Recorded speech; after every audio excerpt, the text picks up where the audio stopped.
할렐루야. 우리 좌우 옆에 분들에게 이렇게 인사해 보겠습니다. 장로님, 집사님, 권사님, 당신을 새롭게 창조하실 겁니다. 이렇게 얼굴을 보면서 한번 인사해 보시겠습니다.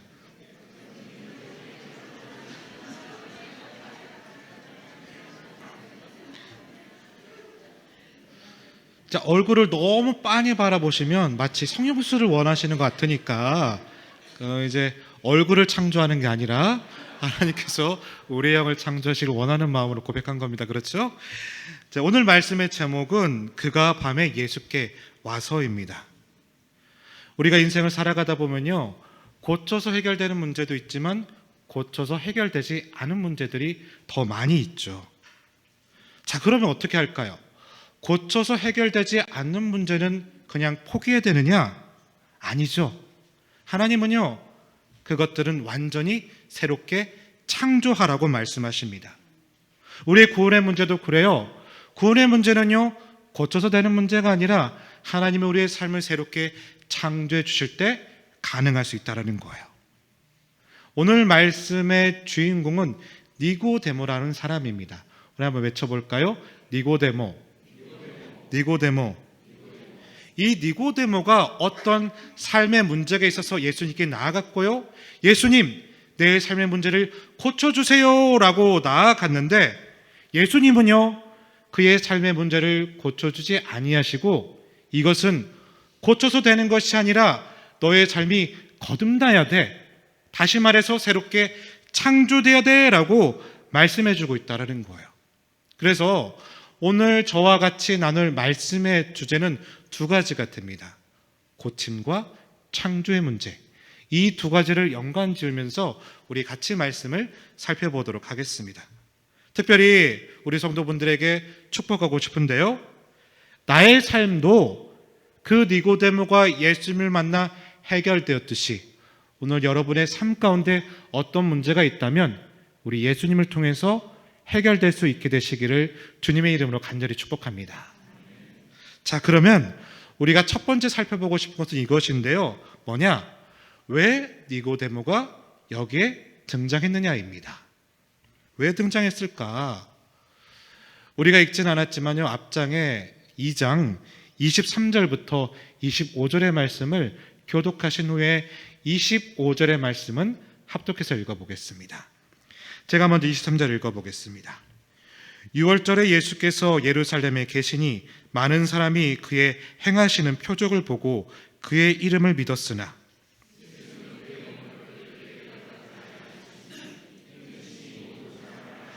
같이 읽겠습니다. 또 사람에 대하여 누구의 증언도 받으실 필요가 없었으니 이는 그가 친히 사람의 속에 있는 것을 아셨음이니라. 자, 23절을 조금 보여주시면 6월절에 예수님께서 많은 사람들을 고쳐주시고 표적을 행하셨습니다. 그래서 많은 사람들이 믿게 되었다고 합니다. 자, 그러면 믿는 사람이 많아졌어요, 표적을 통해서. 이것은 좋은 일입니까? 나쁜 일입니까? 좋은 일이에요. 그렇죠? 그런데 자, 예수님이 기적을 행하셔서 많은 사람이 믿게 되니까 좋은 것인데 넘어가서 24절의 말씀 보면 뭐라고 하느냐? 예수님이 그들을 의탁하지 않으셨다고 그래요. 의탁하지 않으셨다는 뜻은 뭐냐? 예수님이 그들과 관계하지 않으셨다는 거예요. 왜 관계하지 않으셨을까? 넘어가서 25절을 보면 그 이유를 말씀하고 있는데 이렇게 말씀하십니다. 그들의 속에 무엇이 있는지를 아셨기 때문이다. 무슨 뜻이냐면 그 돌아온 사람들의 믿음의 본질이 무엇인지를 예수님은 알고 있었다는 뜻입니다. 다시 말해서요, 이 사람들이 예수님을 믿었는데 왜 믿었느냐 하면 믿을 만한 이유가 있었기 때문에 믿었다라는 거예요. 무엇 때문에 믿었다고요? 믿을 만한 이유가 있었기 때문에. 물론 믿을 만한 이유가 있었기 때문에 믿어도 좋겠지만 이걸 뒤집어서 말하면 이렇게도 말할 수 있어요. 믿을 만한 일이 있어서 믿어도 좋겠지만 믿을 만한 일이 없으면 어떻게 될까요? 믿지 않을 수도 있다는 거예요. 실제로 성경 역사를 보면 그래요.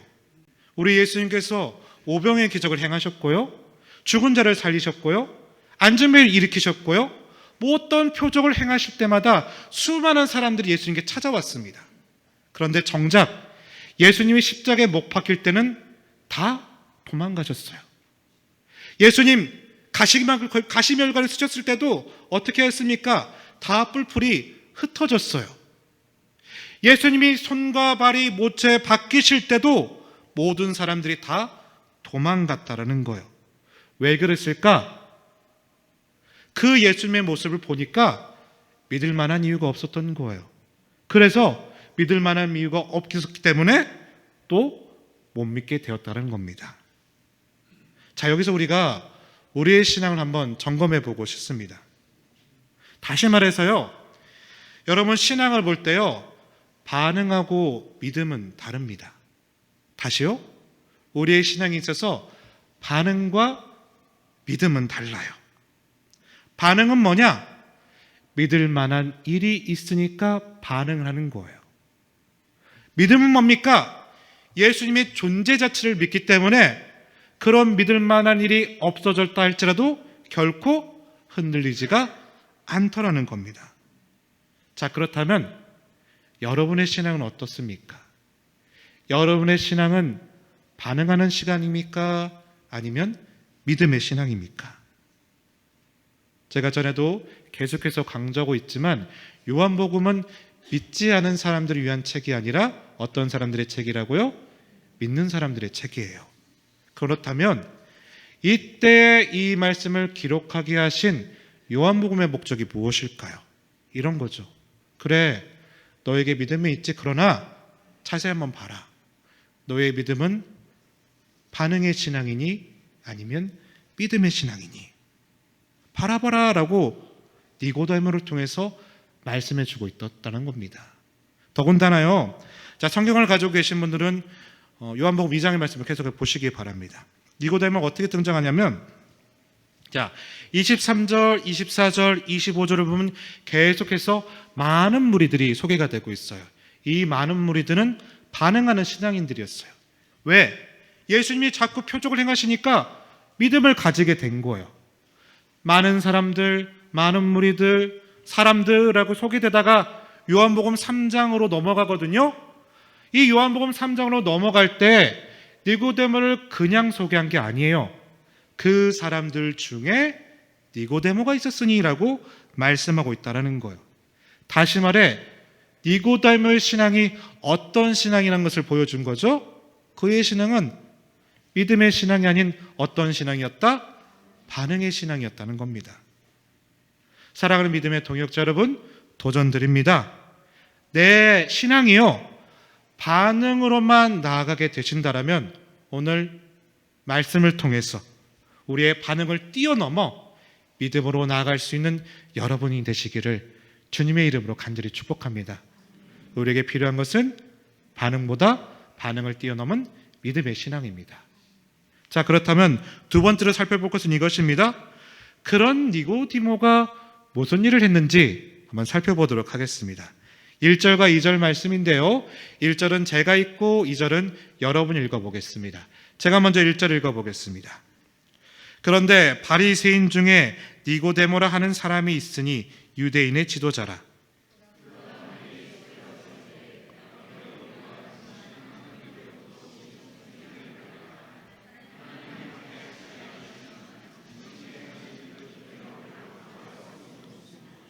자, 1절을 잠깐 보여주시면, 자, 니고데모를 소개했죠. 니고데모는 바리새인이고 유대인의 어떤 사람이다? 지도자라고 했어요. 바리새인이고 유대인의 지도자라는 것은요, 당시 이스라엘에서 잘 나가는 사람이었다, 이 표현입니다. 정치적으로, 경제적으로, 사회적으로 아주 가진 사람이었어요. 이게 니고데모였다. 그런데 2절을 보니까 그런 니고데모가 어떻게 합니까? 한밤중에 예수님께 찾아옵니다. 그러면서 이렇게 말해요. 당신이 하늘에서부터 온 분이 아니면 도무지 이런 표적을 행할 수 없습니다 라고 고백을 해요. 자, 얼핏 들어보면 니고데모가 기적 때문에 찾아온 것처럼 보여요. 그렇죠? 그런데 여러분, 이 요한복음을 쓴 요한은 굉장히 디테일한 사람이에요. 나중에 요한복음을 더 후에 찾아보면 아시겠지만, 자, 베드로가요, 그물을 던졌더니 물고기를 잡았어요. 새 복음서에는 뭐라고 표현했냐면 그물이 찢어질 듯 잡았다라고 하는데, 이 요한은 얼마나 디테일한지 뭐라고 하느냐? 153마리를 잡았대요. 뭐예요? 물고기를 세봤다라는 거죠. 잠수함 출신이신가? 그렇죠. 아주 디테일한 분이었다는 것을 가리키고 있어요. 그러면 그랬던 요한이 한밤중이라는 표현을 썼다면 이 한밤중이라는 표현은 그냥 표현이 아니었다는 겁니다. 자, 그렇다면 오늘 본문의 니고데모가 한밤중에 찾아왔다고 했는데, 이 한밤중은 어떤 의미를 가지고 있느냐? 결론적으로 풀어보면 당시의 니고데모의 내적인 상태, 그 심적인 상태가 어둠이 가득하고 또 공허가 가득한 깜깜한 밤과 같은 상황이었다는 것을 나타내주고 있다는 거예요. 그런데 그런 니고데모가 2절 말씀 보면 예수님께 찾아서 뭐라고 말합니까? 당신이 하나님께로부터 온 사람이 아니면 도무지 이 표적을 보일 수가 없습니다. 다시 말해서요, 내가 깊은 밤을 만난 거예요. 내 마음과 내 상황은 칠흑같이 어두운 밤이에요. 이걸 해결하고 싶고 이 문제를 풀어보고 싶어서 여러 군데를 봤더니 예수님이 기적밖에 없다라는 거예요. 그래서 그가 예수님께 찾아서 부탁하는 게 뭐예요? 예수님, 당신은 기적을 행할 수 있는 분이시잖아요. 내 삶에, 내 상황에 기적을 베풀어 주세요 라고 말하고 있는 거예요, 지금. 그래, 또 하나의 의미가 있어요. 이 한밤중이라는 표현은 시간적인 의미도 가리키고 있는 거예요. 다시 말해서 언제 찾아온 거예요? 진짜 한밤중에 찾아온 거예요. 그럼 왜 한밤중에 찾아왔을까? 자, 1절을 보면 그 니고데모는 바리새인이며 유대인의 지도자라고 하였습니다. 그런데 당시에 바리새인과 지도자들은 어떤 사람들이었냐? 요한복음을 통해서 살펴보게 되면 그 사람들은 항상 예수님을 죽이려고 했던 사람이에요. 근데 그랬던 니고데모가 한낮에 예수님께 찾아가서 예수님, 기적으로 내 삶을 고쳐주세요 라고 하는데 주위의 사람들이 보고 있어요. 그럼 어떤 상황이 될까요? 이 사람들이 니고데모를 잘못 볼 수 있겠죠. 오해할 수도 있겠죠. 그래서 그가 언제 찾아왔다는 거예요? 사람들이 아무도 찾지 않는 깜깜하고 흑암이 가득한 밤중에 예수님을 찾아왔다는 거예요. 사실 우리도 그렇죠. 우리도요, 니고데모처럼 정말 한밤중과 같은 문제를 만날 때가 있습니다. 그럼 우리는 그 누구보다 주님께 와서 무릎을 꿇고 눈물을 흘리며 예수님 도와주세요, 고쳐주세요라고 기도를 하는 분들이에요. 그런데 그 문제가 너무너무 깊으면 어떻습니까? 이 니고데모처럼 나의 간절한 기도 제목을 오픈할 수 없는 그런 상황도 있다라는 거죠. 왜냐하면요, 이걸 오픈하면 나의 체면에도 문제가 있고 또 그분이 나를 어떻게 생각할까라는 염려가 있기 때문에 어떻게 한다? 니고데모 같이 아무도 찾지 않은 한밤중에 예수님을 찾고 부르짖는 일들이 우리의 삶 속에서도 있었다라는 겁니다. 그러면 여러분 어떠세요? 니고데모가 이해가 되십니까? 안 되십니까? 이해가 될 수 있죠. 잘 나가시는 분들이니까. 자, 그런데 이 니고데모가 그럼에도 불구하고 아주 잘한 점이 하나 있어요. 뭘까요? 그것은요, 바로 예수님께 찾아갔다는 겁니다. 우리 한번 외쳐보겠습니다. 예수님께 찾아갔습니다. 예수님께 찾아갔습니다. 왜 중요합니까? 예수님께 나아가면 해결책이 있어요. 왜냐? 우리 예수님은 절대로 빈손으로 돌려보내신 분이 아니에요. 그래서 우리가 필요한 게 뭐예요? 한밤을 경험하고 있다라면 예수님을 찾아가야 돼요. 마태복음 11장 28절을 보면 뭐라고 합니까? 우리 말씀 준비됐나요? 한번 읽어보겠습니다. 준비 시작.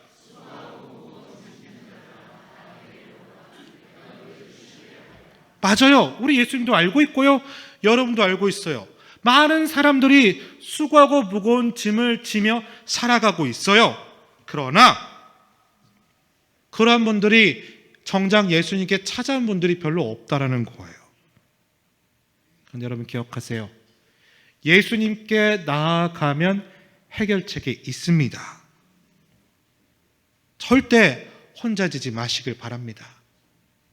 나의 수고하고 무거운 짐이 있다라면, 그것이 나의 삶을 어렵게 한다라면, 그것이 나의 삶의 빛을 가려버리고 한밤중으로 만들더라면 오늘 니고데모처럼 예수님께 찾아가시길 바랍니다.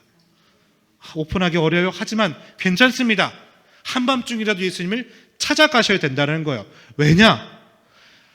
그 어떤 사람도 해결할 수 없는 문제를 해결할 수 있는 유일한 분은 누구 하나밖에 없다? 예수 그리스도밖에 없다는 거예요. 여러분이 어떠한 어려움과 난관과 흑암 가운데 있든지 교회로 달려오세요. 예수님을 만나시길 바라요. 그럼을 통해서 여러분의 삶의 문제가 온전히 예수님으로 말미암아 해결받는 인생이 되시기를 주님의 이름으로 간절히 축복합니다. 자, 그러면 마지막 세 번째입니다.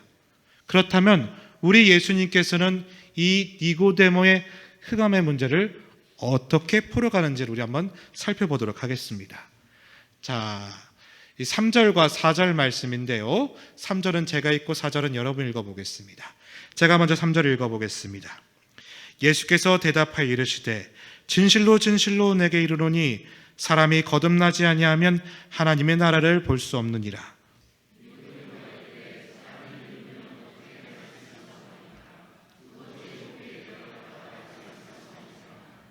자, 니고데모가 삶에 어떤 문제가 있어요. 그래서 이 문제를 해결할 수 있는 분은 기적과 표적을 행하신 예수님밖에 없어서 예수님께 찾아갔어요. 그리고 요청했어요. 예수님 고쳐주세요. 고쳐주세요 라고 부탁을 했는데 우리 예수님 니고데모를 만나자마자 뭐라고 말씀하세요? 거듭나야 돼 라고 말씀하고 있어요. 이상하죠? 고쳐달라고 하는데 거듭나야 돼 라고 말씀하고 있어요. 또 신기한 점은요, 기적을 경험하고 싶어서 찾아온 이 니고데모를 향해서 우리 예수님 너 왜 찾아왔니? 뭐가 필요해? 라고 물어보지 않으셨다라는 거예요. 왜 안 물으셨을까요? 우리 예수님은 니고데모의 문제를 알고 계셨다 모르고 계셨다? 알고 계셨어요. 자, 그러면 니고데모에 대한 문제의 답을 가지고 있었을까요? 없었을까요? 가지고 있었어요. 또 하나가 있어요. 뭘까? 그러나 니고데모가 고치고 싶어하는 이 표적의 방법과 예수님이 니고데의 삶을 해결하고자 하는 방법은 같았다 틀렸다? 틀렸다라는 거예요. 다시 말해 니고데의 방법과 누구의 방법이 다른 거예요? 예수님의 방법이 달랐다는 겁니다. 자, 그러면 니고데의 목적은 뭡니까? 고침을 받는 겁니다. 어떻게 해요? 표적을 통해서. 근데 예수님의 목적은 뭐예요?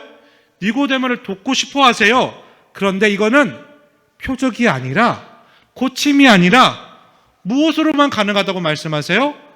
거듭남으로만 가능하다고 말씀하고 있다는 거예요. 내 삶을 새롭게 창조함을 통해서만 가능하다. 자, 그러면 거듭남이 뭔지를 알아야 돼요. 그렇죠? 이걸 푸는 것이 해결의 열쇠가 되는데, 이 거듭남이라는 용어는 헬라어로 아노센, 아노겐이라고 합니다. 그런데 이 아노센, 아노겐이라는 단어는 중의적인 뜻을 갖고 있어요. 중의적인 뜻을 갖고 있다는 것은 두 가지 뜻이 있다는 겁니다. 첫 번째 뜻은 뭐냐 하면요, 우리가 아는 그대로 다시 태어나다는 뜻이 있어요. 이걸 한자로 중생이라고 하고 영어로는 born again이라고 하죠. 다시 태어나는 뜻이 있는데 또 다른 뜻이 하나 있어요. 뭘까요? 하늘에서부터 오다라는 뜻이 있어요. 뭐 영어로 하면 born from the above 이 정도 되겠죠. 근데 이 두 가지 뜻이 있는데 자, 니고데모의 대답을 보면 몇 번째 뜻으로 이해한 것 같아요? 첫 번째 뜻으로 이해한 것 같아요. 그래서 이렇게 대답을 합니다. 자, 4절 말씀 우리 같이 한번 읽어보겠습니다. 준비, 시작.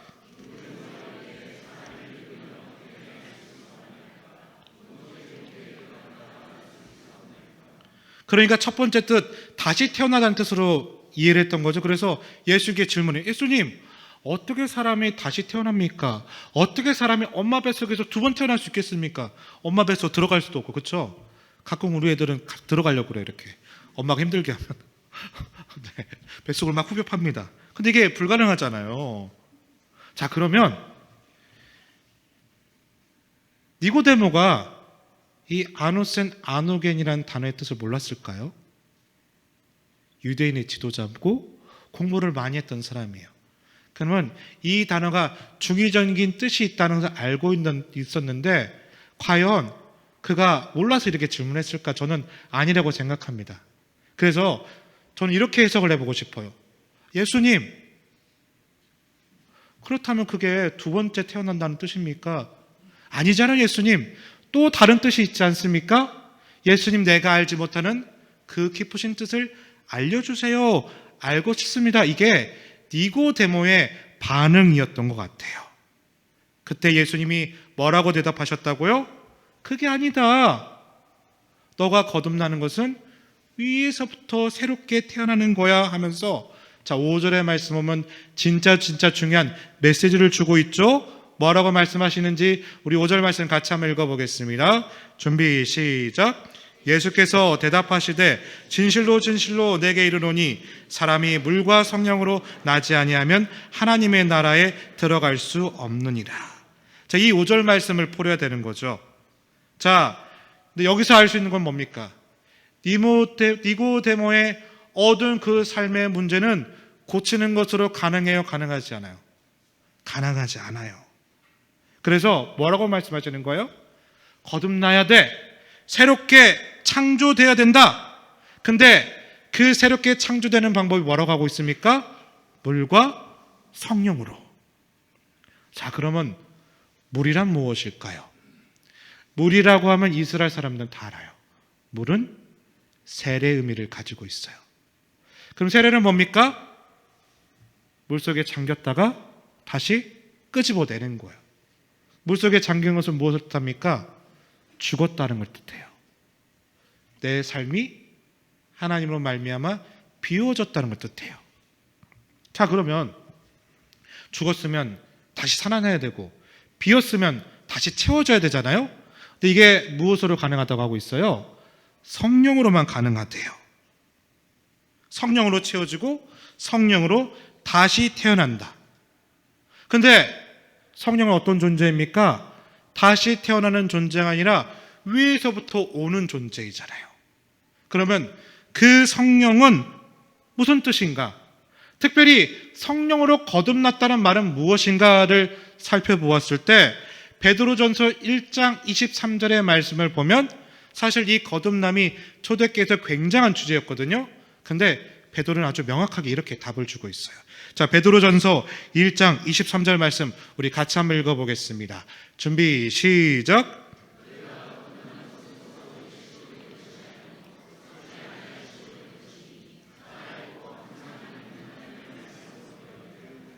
자, 거듭난 것은 뭐래요? 씨가 심겨지는 거래요.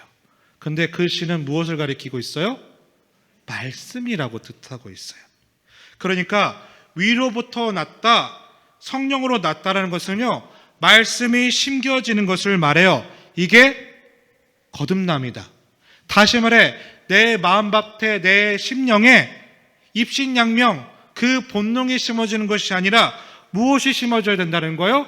말씀이 심어지고 그리고 자라서 말씀의 열매를 얻는 것, 말씀의 성취를 얻는 것, 그것이 거듭남이라는 겁니다. 다시 말해서 그 거듭남이 니고데모의 삶을 새롭게 창조할 수 있대요. 오로지. 다시 말해서 살아있고 늘 내 곁에 있는 그 말씀이 나를 고치는 정도가 아니라 어떻게 한다는 거예요? 나의 삶을 새롭게 창조할 수 있다는 거예요. 그 말씀을 잘 간직하면, 그러기 위해서는 내 심령이 옥토가 돼야 되겠죠? 그러면 30배, 60배, 100배 열매를 거둘 수 있다라는 거예요. 이게 성령 안에서 거듭난 삶이라는 거예요. 그런데 니고데모는 이것이 필요했다는 겁니다. 아직 너의 심령에 말씀이 없어. 말씀의 성취가 없어. 거듭난 사람의 삶이란 말씀을 씹어서 말씀의 성취가 이루어지는 삶이야. 그래서 예수님께서는 니고데모에게 그 밭이 되라라고 말씀하시는 거예요. 말씀이 떨어져서 잘 자라서 열매를 얻는 밭, 이게 거듭남이다.